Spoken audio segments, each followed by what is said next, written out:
নির্বাচনের সময় আসা, ভোটে লড়া, নির্বাচনে জেতা, নির্বাচনে জিতে পালানো, অথবা হেরে আবার ব্যাক টু দি প্যাভিলিয়নে যাওয়া।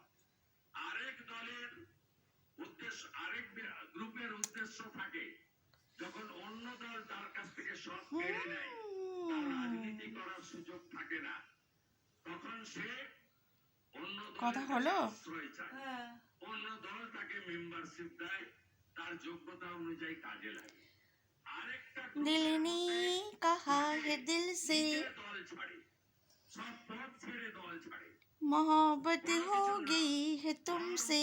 না নিয়ে दिल ने कहा है दिल से मोहब्बत हो गई है तुमसे।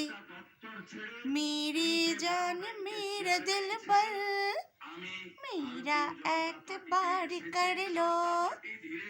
जितना बेकरार हूँ मैं खुद को बेकरार कर लो।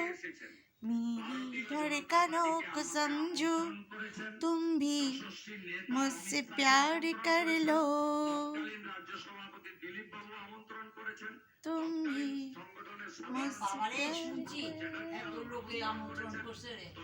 হ্যাঁ সেই আর কি,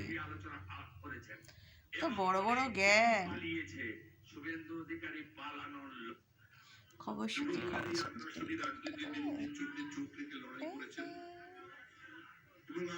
চলছে।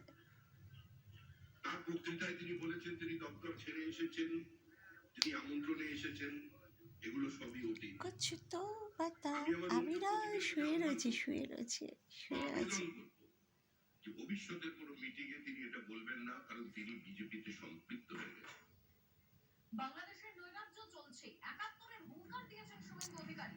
মৌলবাদী ধর্মান্ধদের হাতে চলে গেছে বাংলাদেশ। বাংলাদেশকে শিক্ষা দিতে ৭১-এর যুদ্ধ দরকার। ভারত থেকে কয়েকটা ড্রোন পাঠালেই হবে, মন্তব্য বিরোধী দল নেতার। ওখানে সরকার আছে কিছু ইতর, কিছু বাঁদর, কিছু জঙ্গি, বাহ বাহ, লক্ষ্মীর পাঁচালী, কিছু মৌলবাদী, যাদেরকে পশুর সঙ্গে তুলনা করলে পশুকে অপমান করা হবে, তাদের হাতে চলে গেছে। আরেকটা ৭১ দরকার, ওখান থেকে ওরা করুক, বাকিটা আমরাও করব। আরেকটা ৭১ দরকার, আমার ব্যক্তিগত মত। অনেকেই বলেছেন, আমি বলছি, এদের শিক্ষা দিতে গেলে ভারতবর্ষের এদিক থেকে কয়েকটা ড্রোন পাঠাতে হবে।